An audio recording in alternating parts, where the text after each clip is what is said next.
ఏంటి విశేషాలు? Christmas shopping అయిందా?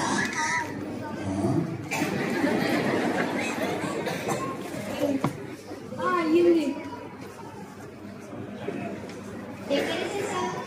సిఎంఆర్కి వెళ్ళాను, మదీనాకు వెళ్ళాను, కానీ ఆర్ఎస్ బ్రదర్స్లో కొన్నాను. ఓ అవునా, ఆర్ఎస్ బ్రదర్ లో కూడా బాగానే ఉంటాయి. నేను క్రిస్మస్ షాపింగ్ అయిపోయింది. న్యూ ఇయర్ కంటే నేను ఆర్ఎస్ బ్రదర్ లోనే కొంటా. ఈసారి ఇక్కడ ఉన్న వాళ్ళందరికంటే నేనే అందంగా కనిపించాను. చాలే చేసింది. మీ ఇంట్లో పిండి వంటలు చేశారా? మా ఇంట్లో బోలెడని పిండి వంటలు చేశారు. చెప్పనా? మురుకులు, గడగడాలు, రోజ్ కేక్స్. అచ్చా రోజ్ కేక్. ఇప్పుడు అవన్నీ ఎందుకులే, తినడానికే వస్తుంది. పేరు చెప్పడం తినడం ముఖ్యమా, పేరు తెలుసుకోవడం ముఖ్యమా? సర్లే. మీ ఇంట్లో ఏం చేయలేదా మరి? మా ఇంట్లో ప్రతిసారి చేస్తాం, కానీ ఈసారే చేయలేదు. ఎందుకని? అసలు టైమే లేదు. మరి మీరు అంత బిజీ? అవును, మరి మేము అంత బిజీ. అవునా?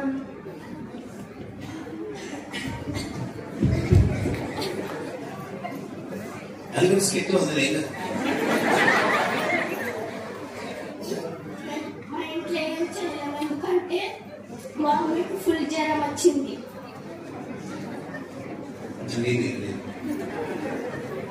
మీరు ఏం మాట్లాడుతున్నారు? అప్పటి నుంచి లొడలొడ వాళ్తూనే ఉన్నారు. మెనీ క్రిస్మస్ గురించి మాట్లాడుతున్నాం. మేరీ ఏంది క్రిస్మస్ ఏంది? మేరీ ఏంది క్రిస్మస్ ఏంది? మేరీ వేరు, క్రిస్మస్ వేరు కాదు. నేను చెప్తాను, ఆగండి.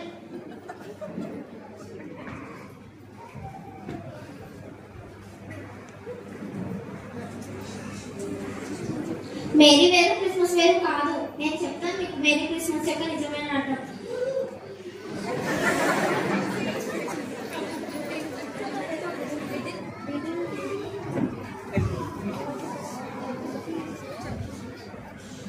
మనం అందరం అనుకుంటాం క్రిస్మస్ అంటే డెకరేషన్స్, పిండి వంటలు, సెలబ్రేషన్ అని అనుకుంటాం. కానీ క్రిస్మస్ యొక్క నిజమైన అర్థం అది కాదు.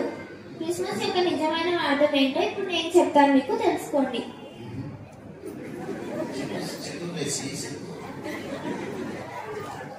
దేవుడు తన అద్వితీయ కుమారుడిని ఈ లోకంలోకి అనుగ్రహించాను. యోహాను పత్రిక 3:16లో దేవుడు తన అద్వితీయ కుమారుడిని ఈ లోకంలోకి అనుగ్రహించాను కాగా ఆయనని నమ్ముకున్న వారికి నిత్య జీవం ఇస్తానని అనెను. So let us celebrate this. So it is the reminder of hope that Jesus Christ brought to this world. యేసు ప్రభు మన ఆరిపోయిన దీపాలన్నింటినీ వెలిగింప చేయడానికి ఈ లోకంలోకి వచ్చారు. So let us celebrate this Christmas as an opportunity of love, forgiveness and compassion. Wonderful blessing. I am so impressed. అవునా, యేసయ్య ఈ లోకానికి రక్షకుడా? ఇప్పుడు అర్థమైంది. అర్థమైందా? అందరూ రండి, మనం అందరం విష్ చేద్దాం.